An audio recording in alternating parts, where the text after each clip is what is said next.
बिहार में विधानसभा चुनाव से पहले राजनीतिक सरगर्मियां काफी तेज हैं। राजनीतिक दल लगातार कमर कसते हुए नजर आ रहे हैं और राजनीतिक बयानबाजियां भी सर चढ़कर बोल रही हैं। दरअसल आपको बता दें कि बिहार में इस बार किसकी सरकार बनेगी ये तो विधानसभा चुनाव के बाद ही तय हो पाएगा, लेकिन माहौल बनाने में, अपने पक्ष में मतदाताओं को लुभाने में हर पार्टी ने जोर आजमाइश करना शुरू कर दिया है।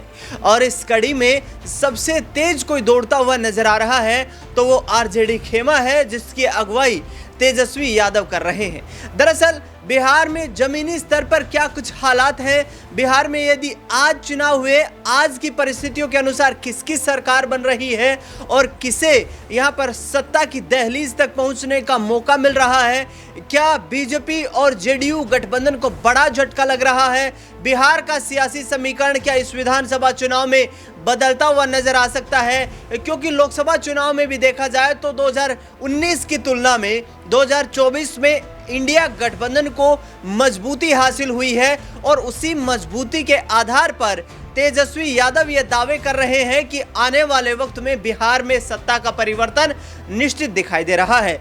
दरअसल ग्राउंड की कुछ यहाँ पर रिपोर्ट्स के आधार पर ओपिनियन पोल की जानकारी आपको देते हैं कि आज क्या परिस्थिति नजर आ रही है। दरअसल बता दें आपको कि इंडिया गठबंधन, जिसमें आरजेडी शामिल है, कांग्रेस पार्टी शामिल है और कुछ वाम दल शामिल हैं, इसमें आरजेडी को आज की परिस्थिति के मुताबिक 92 सीटें मिल रही हैं। कांग्रेस पार्टी को 28 सीटों पर जीत मिलती हुई दिखाई दे रही है। बीजेपी का ग्राफ घटता हुआ नजर आ रहा है, क्योंकि वक्फ कानून जो आया वो भी एक निर्णायक यहां पर साबित हो सकता है। दूसरी ओर देखा जाए तो नीतीश कुमार की छवि प्रभावित हो रही है। एक बड़ा फैक्टर ये है कि पिछले 20 साल के नीतीश कुमार के कार्यकाल के दौरान 17 साल भारतीय जनता पार्टी सत्ता में साझेदार रही है, इसीलिए लोगों में कहीं ना कहीं ये एक एंटी इनकम्बेंसी देखने को मिल रही है कि प्रधानमंत्री नरेंद्र मोदी के द्वारा किए गए बड़े बड़े दावों के बावजूद भी भारतीय जनता पार्टी उस तरीके से सत्ता में साझेदार होते हुए बिहार का विकास नहीं करवा पाई, जिसके चलते उनकी सीटों की संख्या में इस बार गिरावट देखने को मिल सकती है। वर्ष 2020 में नीतीश कुमार की पार्टी जेडीयू ने 115 सीटों पर चुनाव लड़ा था और 43 सीटों पर जीत नसीब हुई थी, लेकिन इस बार 100 सीटों पर चुनाव लड़ने की उनकी संभावना है और ऐसे में 31 सीटें जेडीयू जीत सकती है। लेकिन इंपॉर्टेंट फैक्टर यहां पर है अदर्स का, जिसमें वामदल भी शामिल है, जिसमें एनडीए गठबंधन की जो छोटी पार्टियां हैं वो भी शामिल हैं और विशेष तौर पर प्रशांत किशोर की पार्टी भी शामिल है। ऐसे में अदर्स को 27 सीटों पर जीत मिल सकती है, यानी कि ये कहीं ना कहीं निर्णायक सीटें हो सकती हैं और आगे आने वाले वक्त में बिहार के विधानसभा चुनाव के लिए काफी महत्वपूर्ण रहेगा कि इसमें किसका बेड़ा पार होता हुआ नजर आएगा। लेकिन आरजेडी तेजस्वी यादव का दावा कि पिछली बार के मुकाबले इस बार अधिक सीटें मिलेंगी वही दिखाई दे रहा है। 92 सीटें यहां पर आरजेडी को मिलती नजर आ रही हैं। कांग्रेस पार्टी 28 सीटें जीतती हुई दिखाई दे रही है, क्योंकि संख्या बल के हिसाब से देखा जाए तो कांग्रेस पार्टी की सीटों में भी लगभग 9 सीटों का इजाफा हो रहा है।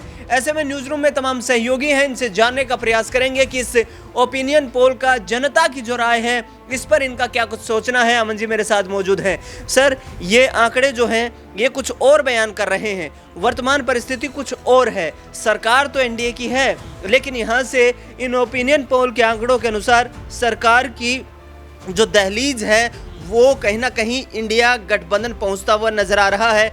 क्या बड़ा परिवर्तन होगा बिहार में इस बार? देखिए, जाहिर बात है, क्योंकि यहाँ पर जिस तरह से हम देख रहे हैं कि बीते 20 सालों से मुख्यमंत्री नीतीश कुमार बने हुए हैं और इस बार ऐसा लग रहा है कि उनको बदलने के मूड में पूरी तरीके से न सिर्फ बिहार की जनता है बल्कि जो तमाम पार्टियां हैं वो भी चाहती हैं कि नीतीश कुमार के अब आगे जाकर देखा जाए। ऐसे में बड़ा सवाल ये बन रहा है कि क्या वाकई में एनडीए कुनबा जो है वो सत्ता की दहलीज पर है या फिर यहाँ से उनको वापस लौटना पड़ेगा, क्योंकि महागठबंधन जिस तरह से अपनी तैयारी कर रहा है, जिस तरह से समीकरण साधने का प्रयास कर रहा है, उससे ऐसा लगता है कि महागठबंधन इस बार सत्ता की जो कह सकते हैं अब तक जो कमी रह गई थी उसको पूरी करता हुआ नजर आ सकता है। और बिना जेडीयू के ये अपने आप में महत्वपूर्ण होने वाला है, क्योंकि आपने देखा कि चाहे बीजेपी हो बीते 20 सालों में या आरजेडी हो, नीतीश कुमार दोनों के ही दम से मुख्यमंत्री बनते हुए चले आ रहे हैं। लेकिन इस बार आपने जिस तरह से आंकड़ों को पेश किया, मुझे भी लगता है कांग्रेस पार्टी इस बार अपने आप को प्लस करती हुई नजर आ सकती है और ये आंकड़ा तकरीबन 35 से 40 के आसपास जाता हुआ दिखाई पड़ रहा है। वहीं अगर हम आरजेडी की बात करें तो देखिए आरजेडी बीते चुनाव में भी तकरीबन 75 सीटें लेकर आकर सबसे बड़ी पार्टी के रूप में सामने आई थी। और इस बार भी अगर तेजस्वी यादव जिस तरह से लोगों को कम्युनिकेट कर रहे हैं, जिस तरह से तमाम अभी से यात्राएं कर रहे हैं, तमाम रैलियों को संबोधित कर रहे हैं, लोगों से मुलाकात कर रहे हैं, उसका असर अगर रहा तो यहाँ अगर 90 प्लस जो है अगर आरजेडी रहती है और 40 प्लस अगर कांग्रेस पार्टी आ जाती है तो आसानी से सत्ता की दहलीज पर पहुँच जाएंगे। और यही आंकड़ा है वो नीतीश कुमार और बीजेपी को जो सत्ता को लेकर लगातार उनकी चाह है कि भाई इस बार जो मुख्यमंत्री है वो भले नीतीश कुमार ना बने, लेकिन बीजेपी चाहती है कि भाई उनका मुख्यमंत्री बनना चाहिए। तो मुझे ऐसा लगता है कि उनकी उम्मीदें धरी की धरी रह जाएंगी। लेकिन अमन सर, यहाँ पर जो ग्राउंड की हमारी रिपोर्ट सामने आई है वो ये है कि 92 सीटों पर आरजेडी जो है वो इसके आसपास रह सकती है, 28 सीटें कांग्रेस। कुल मिलाकर के देखा जाए तो इन दोनों की सीटों में इजाफा हो रहा है। क्या नीतीश कुमार का जो चेहरा है, नीतीश कुमार की जो क्रेडिबिलिटी है, उस पर सवाल खड़े हो गए हैं? और अब जिस तरीके के आंकड़े निकल करके सामने आ रहे हैं, जाहिर तौर पर राजनीतिक पार्टियां भी ग्राउंड लेवल पर सर्वे करवाती हैं।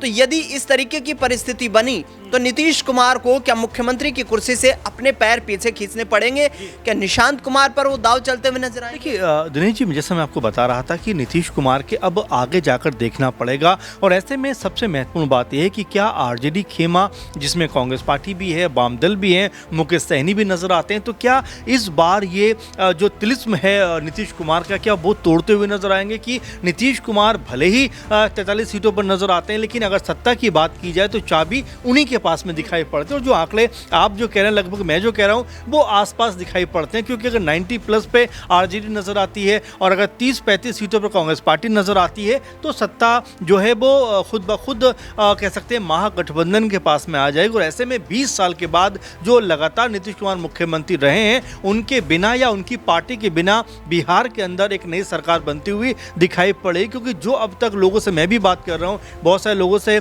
कह सकते हैं कि उनकी जो राय है, ओपिनियन है, वो लेने का प्रयास करूं, उसके आधार पर अगर देखा जाए तो हर कोई ये कह रहा है कि भाई अब तेजस्वी यादव को मुख्यमंत्री बनना चाहिए। और लगभग बिहार के अंदर 90 से ज़्यादा सीटें आरजेडी की इस बार आ रही हैं। कांग्रेस पार्टी को देखा जाए तो कई लोग ये भी कह रहे हैं कि जिस तरह राहुल गांधी ने मेहनत की है, अगर बीते 3-4 महीनों की बात की जाए तो राहुल गांधी के 5-6 दौरे बिहार के हो चुके हैं, एक बार फिर बिहार पहुंचने वाले हैं। तो ये भी स्थिति बता रही है कांग्रेस पार्टी ज़मीनी स्तर पर अपने आप को मजबूत कर रही है। आपने देखा राहुल गांधी बीपीएससी के छात्रों जाकर मुलाकात करते हैं, पलायन रोको कह सकते हैं कि का नारा देते हुए नजर आते हैं। इसके अलावा दलित वोट बैंक में सेंधमारी करने की कोशिश करते हैं, 19-20% दलित वोट नजर आता है बिहार के अंदर। तो ये तमाम जो कारण है वो ये बता रहे हैं कि कांग्रेस पार्टी भी अपने आप को यहाँ पर अगर 30 प्लस सीटों पर लेकर गई तो आप आसानी से देखिए कि जो महागठबंधन खेमा है वो सत्ता में आता हुआ नजर आएगा। महागठबंधन के लिए कहीं ना कहीं राजनीतिक तौर पर सत्ता का सूर्योदय होता हुआ नजर आ सकता है बिहार में। और बीजेपी की परिस्थिति पर नजर डालूं तो मैं 65 सीटों के आसपास बीजेपी यहां पर दिखाई दे रही है, जो अपने आप में कहीं ना कहीं 15 सीटों का नुकसान है। और इस डैमेज को कैसे कंट्रोल किया जाएगा, क्योंकि अभी काफ़ी वक्त बाकी है विधानसभा चुनाव में। नाजमीन मेरे साथ मौजूद हैं। नाजमीन, ये जो डेटा निकल करके सामने आए हैं, क्या कुछ मानना है? कितनी खुशी आरजेडी खेमे में, कितनी खुशी कांग्रेस खेमे में? और बीजेपी इन डेटा के आधार पर यदि इसी तरीके का उनका ग्राउंड लेवल का सर्वे रहता है तो उस आधार पर अब अपनी रणनीति में कैसे परिवर्तन कर सकती है? देखिए, अगर हम यहाँ पर लगभग 4 पार्टियों का जिक्र करें, जैसे कि आप कह रहे हैं कि आरजेडी है, कांग्रेस है, बीजेपी है, जेडीयू है। आरजेडी कांग्रेस की बात करें, ये अपना एक गठबंधन है। बीजेपी जेडीयू की बात करें, अपना गठबंधन है। लेकिन बिहार में 2020 के मुकाबले बड़ा फर्क आया है। जहां जो कमज़ोर पार्टियां नज़र आ रही थी वो मजबूत हो रही हैं, और जहां मजबूती थी वो कमज़ोर कमज़ोरी नज़र आ रही है। जैसे कि नीतीश कुमार को लेकर यहाँ पर 2 से 3 कारण बताना चाहूँगी, जिसमें भारतीय जनता पार्टी के लिए उनका वक्फ संशोधन कानून जो उन पर ही भारी पड़ रहा है, जहां उनकी ही पार्टी से और उनके एनडीए सहयोगी दलों से मुस्लिम नेताओं ने इस्तीफा सौंपा और देश भर में जो विरोध देखने को मिल रहा है। बिहार में खास तौर पर मुस्लिम संगठनों ने ये कह दिया कि हम बॉयकॉट करते हैं उन दलों का जिन्होंने हमारा साथ नहीं दिया है। वहीं नीतीश कुमार के सीएम चेहरे पर सहमति ना बनना, महाराष्ट्र के तर्ज पर बिहार में वही समीकरण अपनाने की बात करना, और वहीं चिराग पासवान हो, जीतन राम मांझी हो, उपेंद्र कुशवाहा हो, ये मुश्किलें भारतीय जनता पार्टी की बढ़ा रही। यानी कि जो गठबंधन मजबूत होना चाहिए था बिहार में, बीजेपी के फैसलों की वजह से, बीजेपी की खामियों की वजह से इन तमाम दलों पर भारी पड़ रहा है। अब देखिए दूसरी तरफ बात करें हम आरजेडी की बात करें, 2020 में भी उनका जो मुकाबला था वो जेडीयू से ज़्यादा था, लेकिन मुकाबला हमने बीजेपी और आरजेडी के बीच में देखा। जो आंकड़ा निकलकर सामने आता है तो पहला स्थान आरजेडी ने ही यहाँ पर हासिल किया, फिर भारतीय जनता पार्टी आई, तो जेडीयू आप देखिए तीसरे नंबर पर थी। तो ये समझा जा सकता है कि जेडीयू की स्थिति यहाँ पर बिहार में अभी भी कमज़ोर है और जेडीयू की वजह से बीजेपी की कमज़ोर नज़र आ रही है। लेकिन आरजेडी की बात करें तो महिला वोट बैंक पर असर पड़ेगा, क्योंकि अभी इन्होंने महिला सम्मान राशि की बात की है। इसके अलावा आरजेडी की बात करें, तेजस्वी यादव लोकसभा चुनाव से अब तक यात्रा निकाल रहे हैं। तीसरी बात करें तो कांग्रेस पार्टी के लिए अब राहुल गांधी जो हैं वो मजबूत चेहरा बन रहे हैं। अभी तक बात करें तो कांग्रेस पार्टी ने रुख अलग नहीं किया है। पप्पू यादव की बात करें, बेशक वो कांग्रेस के साथ नहीं है, लेकिन फिर भी वो अपनी जो मौजूदगी है कांग्रेस पार्टी के प्रति दिखाते हैं।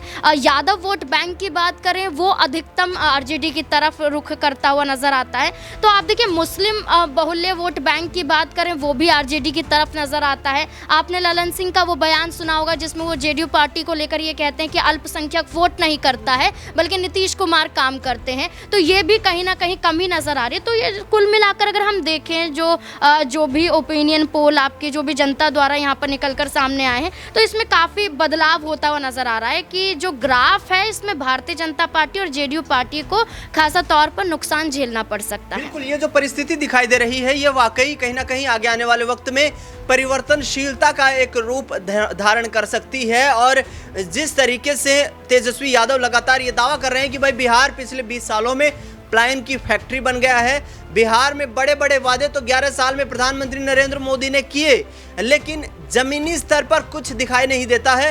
धरातल पर सब कुछ चौपट हो चुका है और बिहार में अब युवा जो है वो बदलाव चाहता है। तेजस्वी यादव का ये भी दावा है कि जैसे ही सरकार बनी 10 लाख सरकारी रोजगार जो है वो हमारी सरकार देने का काम करेगी। ये कोई नीतीश कुमार का पैटर्न नहीं है कि हम जो वादे करते हैं उससे दूर हट जाएंगे। 2020 में यहाँ पर बीजेपी के साथ जेडीयू ने सरकार बनाई थी, उसके बाद नीतीश कुमार ने उनका साथ छोड़ दिया था और तेजस्वी यादव ने कहा कि 17 महीने तक मैं उस सरकार में शामिल रहा।